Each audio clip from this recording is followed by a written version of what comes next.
वालेकुम बिस्मिल्लाहिर्रहमानिर्रहीम। डॉक्टर इसरार अहमद की किताब बयानुल कुरान जो कुरान मजीद की तफसीर है, उससे आज हम सूरह बकरा की आयत नंबर 25 की तफसीर शुरू करते हैं। बिस्मिल्लाहिर्रहमानिर्रहीम वबश्शिरिल लज़ीना आमनु व अमिलुस्सालिहाति, और बिशारत दे दीजिए ए नबी उन लोगों को जो ईमान लाए जिन्होंने नेक अमल किए। अन्ना लहुम जन्नतिन तजरी मिन तहतिहल अनहार, उनके लिए ऐसे बागात हैं जिनके नीचे नहरें बह रही हैं। ये लफ्ज़ी तर्जमा है।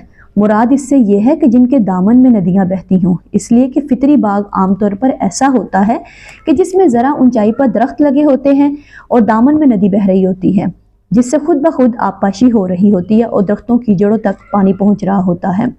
कुल्लमा रुज़िक़ू मिन्हा मिन समरतिन रिज़्क़न, जब भी उन्हें दिया जाएगा वहाँ का कोई फल, रिस्क यानी खाने के तौर पर, क़ालू हाज़ा लज़ी रुज़िक़ना मिन क़ब्ल, वो कहेंगे ये तो वही है जो हमें पहले भी दिया जाता था। व ऊतू बिही मुतशाबिहन, और दिए जाएंगे उनको फल एक सूरत के। इसका एक मफहूम तो यह है कि जन्नत में अहले जन्नत की जो इब्तिदाई दावत की जाएगी इसमें उन्हें वही फल पेश किए जाएंगे जो दुनिया में मारूफ, मसलन अनार, अंगूर, सेब, खजूर वगैरह। अहले जन्नत उन्हें देखकर कहेंगे ये तो वही फल हैं जो हम दुनिया में भी खाते थे, लेकिन जब उन्हें चखेंगे तो उनकी ज़ाहरी मुशाबहत के बावजूद जायके में ज़मीन और आसमान का फ़र्क पाएंगे। और एक मफहूम ये भी लिया जाता है कि अहले जन्नत को जन्नत में वही फल बार बार दिए जाएंगे, लेकिन हर बार उनका जायका पहले से मुख्तलिफ होगा। वालहुम फ़ीहा अज़वाजुन मुतहहरात, और उनके लिए उस जन्नत में नहायत पाकबाज बीवियाँ होंगी। वहुम फ़ीहा खालिदून, और वो उसमें हमेशा रहेंगे।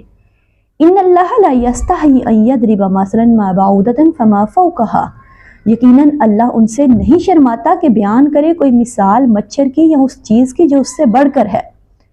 कुफ़ार की तरफ से कुरान पाक में कई एतराज़ात उठाए जाते थे। वो कभी भी उस चैलेंज का मुकाबला तो नहीं कर सके जो पहली आयत में आया कि अगर तुम्हें इसके अंदर कोई शक है तो इस जैसी एक सूरत ला के दिखाओ।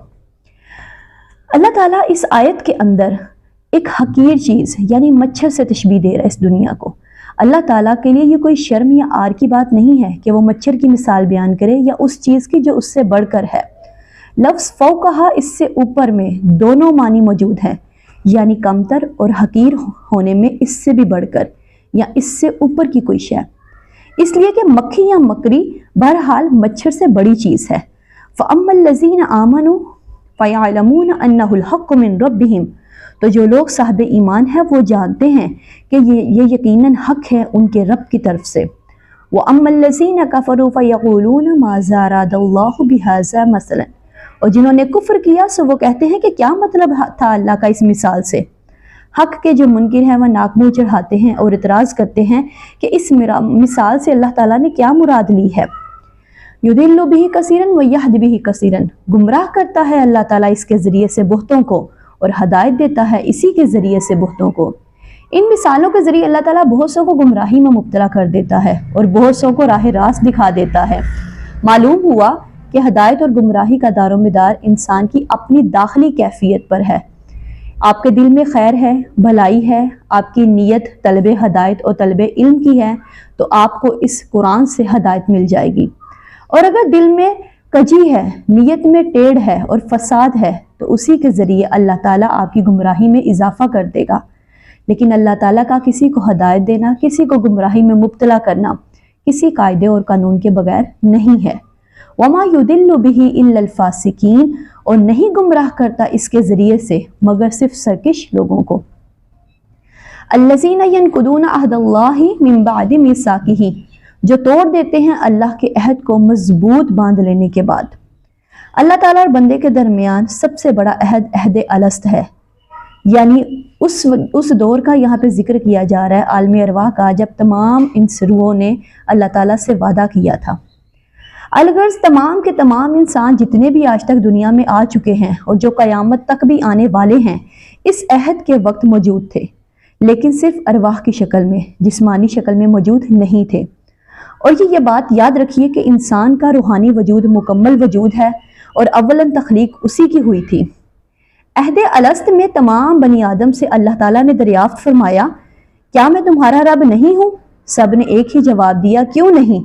तो जो ये फासिक लोग हैं, नाफरमान हैं, जो सरकश हैं, انہوں نے اس عہد کو توڑ ڈالا، اللہ کو اپنا مالک، اپنا خالق، اپنا حاکم ماننے کی بجائے خود حاکم بن کر بیٹھ گئے، غیر اللہ کی حاکمیت کو تسلیم کر لیا ان لوگوں نے۔ وَيَقْطَعُونَ مَا أَمَرَ اللَّهُ بِهِ أَن يُوصَلَ، اور کاٹتے ہیں اس چیز کو جسے اللہ نے جوڑنے کا حکم دیا۔ اللہ نے صلح رحمی کا حکم دیا، یہ قطع رحمی کرتے ہیں۔ مال کی طلب میں، اس مال کو ہتھیانے میں بھائی بھائی کو ختم کر دیتا ہے۔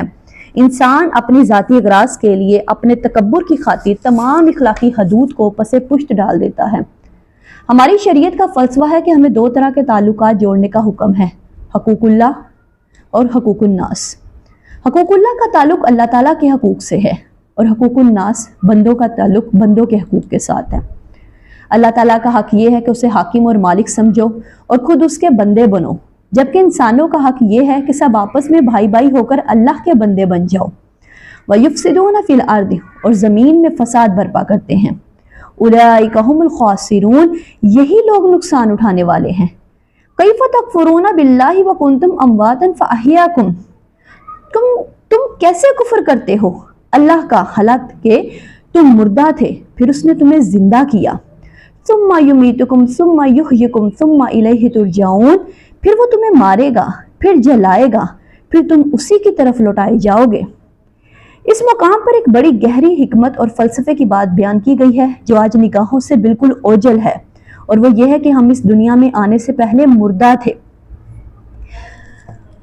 ان آیات کے اندر عبداللہ بن مسعود سے مروی ہے کہ حدیث کے مطابق یہ ہے کہ رحم مادر میں جنین جب 4 ماہ کا ہو جاتا ہے تو اس میں وہ روح لا کر پھونک دی جاتی ہے۔